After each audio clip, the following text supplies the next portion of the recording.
গতকাল রাত 12টার দিকে ঢাকা বিশ্ববিদ্যালয় সংলগ্ন এলাকায় বাংলা একাডেমির সম্মুখে যে নারকীয় হত্যাকাণ্ডের শিকার হয়েছে আমাদের ভাই সাম্য, তার প্রতিবাদে গতকাল রাত থেকে ঢাকা বিশ্ববিদ্যালয় উত্তপ্ত উত্তাল হয়েছে।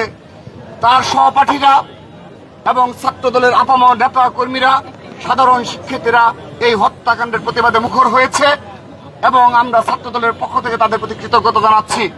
সেই সাথে স্মরণ করিয়ে দিচ্ছি, গতকাল রাত থেকে আজকের এই সময় পর্যন্ত আমাদের সম্মানিত ভিসি স্যার এবং প্রক্টর স্যারের তাদের কাছ থেকে স্পষ্ট কোনো বক্তব্য এখন পর্যন্ত আমরা পাইনি।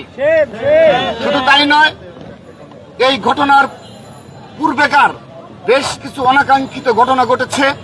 ছিনতাইয়ের ঘটনা ঘটেছে ক্যাম্পাসে এবং মাদক সেবীদের দ্বারা আমাদের ছাত্র ছাত্রীরা বিভিন্ন সময় ছিনতাইয়ের শিকার হয়েছে, আক্রান্ত হয়েছে।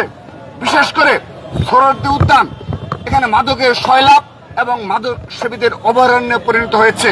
কিন্তু তাদের যে ঢাকা বিশ্ববিদ্যালয়ের নিরাপত্তার গাফিলতি রয়েছে এবং তাদের যে মূল দায়িত্ব ছিল সাধারণ শিক্ষার্থীদের নিরাপত্তা নিশ্চিত করা এবং ছাত্রলীগের দোষরদের বিচার নিশ্চিত করা, এই দুইটি ইস্যুতে এখন পর্যন্ত তাদের কোনো স্পষ্ট বিবৃতি বক্তব্য আমরা পাইনি। আমরা নিন্দা জানাচ্ছি, প্রতিবাদ জানাচ্ছি। তাদের এ ধরনের নীরব ভূমিকা আমাদের মনে নানাবিধ প্রশ্ন জাগে যে তারা আদৌ সত্যিকার অর্থে ঢাকা বিশ্ববিদ্যালয়ের সাধারণ শিক্ষার্থীদের নিরাপত্তা দেওয়ার মতো তাদের সামর্থ্য রয়েছে কি না। শুধু তাই নয়, আমরা বিগত সময়ে বলেছি এই সাম্যের হত্যাকাণ্ড আমাদের স্পষ্ট হলো এই সম্মানিত ভিসি স্যার এবং এই প্রক্টর স্যারের নেতৃত্বে যারা দায়িত্ব রয়েছে তাদের দ্বারা সম্ভবত ছাত্রলীগের সন্ত্রাসীদের বিচার করা সম্ভব না।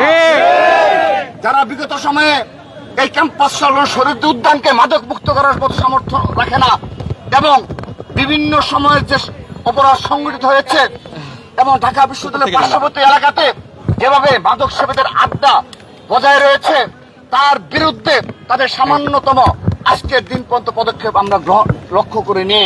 সে কারণে আমরা স্পষ্টভাবে বলতে চাই, তারা আদৌ সাধারণ শিক্ষার্থীদের দাবি এবং জুলাই আগস্ট আন্দোলনের গণঅভ্যুত্থানের প্রধান যে দাবি ছিল যে ছাত্রলীগের সন্ত্রাসীদের বিচারের আওতায় নিয়ে আসতে হবে, আমরা মনে করছি এই প্রশাসন দ্বারা হয়তোবা সে কাজ সম্পন্ন করা সম্ভব না। শুধু তাই নয়, নীল দলের শিক্ষকরা যারা সরাসরি গণহত্যার সাথে সরাসরি সম্পৃক্ত ছিল, বিভিন্ন সময় ছাত্রলীগ সহ খুনি হাসিনাকে স্বৈরাচারী বানানোর ক্ষেত্রে যারা কারিগর হিসেবে ভূমিকা পালন করেছে, তাদের বিষয়েও তারা পুরোপুরি নীরব ভূমিকা পালন করে যাচ্ছে। আমরা নিন্দা জানাচ্ছি, প্রতিবাদ জানাচ্ছি।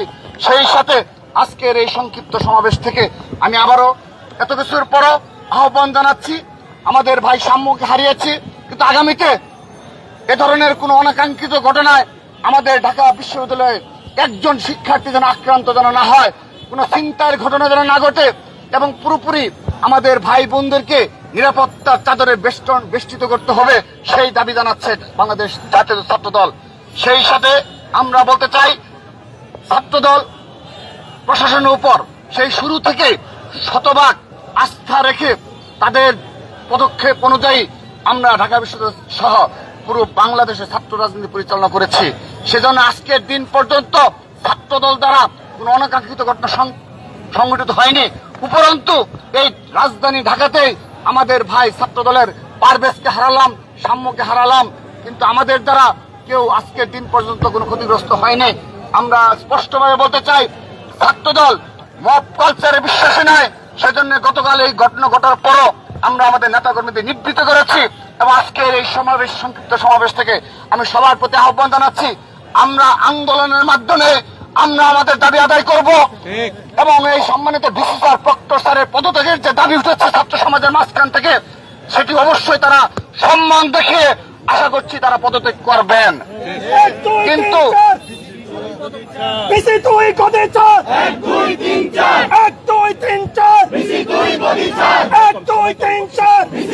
কিন্তু আমরা আমাদের দাবির পক্ষে রাজপথে থাকবো, ঢাকা বিশ্ববিদ্যালয় ক্যাম্পাসে আমাদের আন্দোলন চলমান থাকবে।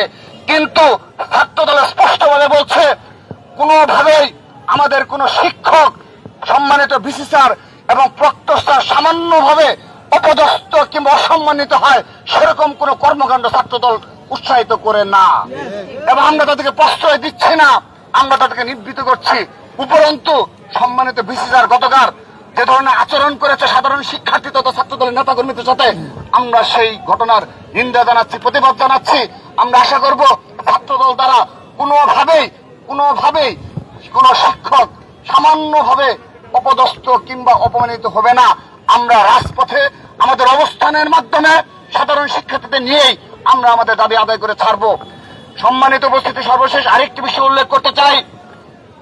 আপনারা দেখেছেন আমরা আমাদের সাম্যকে হারিয়ে তার সহপাঠীরা সেই সাধারণ শিক্ষার্থীরা হলে হলে মিছিল হয়েছে এবং আমরা সত্যিকার অর্থে ছাত্র দলের আপামর যারা নেতা কর্মী রয়েছে স্বাভাবিকভাবেই এই অবস্থায়ও এই 15.5 বছর লড়াই সংগ্রাম করার পরও যদি এই সময়ে আমরা আমাদের ভাইদের হারাই কি ধরনের হৃদয়ের রক্তক্ষরণ হয় সেটি আমার মনে হয় সাধারণ শিক্ষার্থীরা বুঝতে পারে।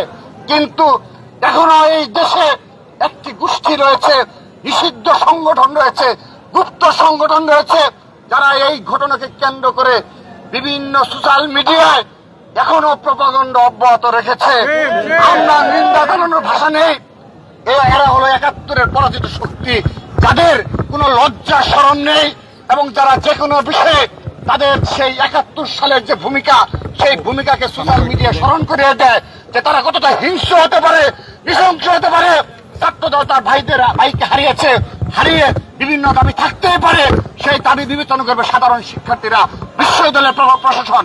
কিন্তু তারা বিগত সময়ে যেভাবে অপপ্রচার চালিয়ে যাচ্ছে, এই সাম্য হত্যার পরও সাম্য সেই ঘটনা থেকে নিস্তার পায়নি, তারা বিভিন্ন অপপ্রচার চালিয়ে যাচ্ছে।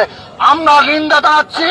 একই সাথে আরেকটি কথা বলতে চাই, যদি আগামীতে এই রাজধানী ঢাকা সহ সারা বাংলাদেশে একজন ছাত্র দলের নেতা কর্মী আক্রান্ত হয় এবং ইন্টারিম সরকার যদি কোনো ব্যবস্থা না নেয়, আমরা সরাসরি সেই সরকারের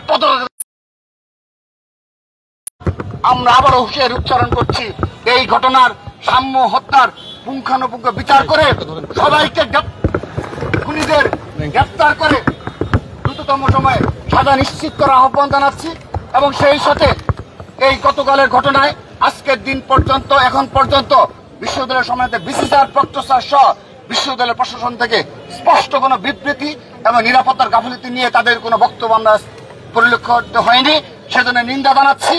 এবং আমাদের যে দাবি, যে সাধারণ শিক্ষার্থীদের দাবির প্রতি সম্মান জানিয়ে তাদের যে দাবি উঠেছে যে 2টি হত্যাকাণ্ড হয়েছে, অনাকাঙ্ক্ষিত পরিস্থিতি সৃষ্টি হয়েছে।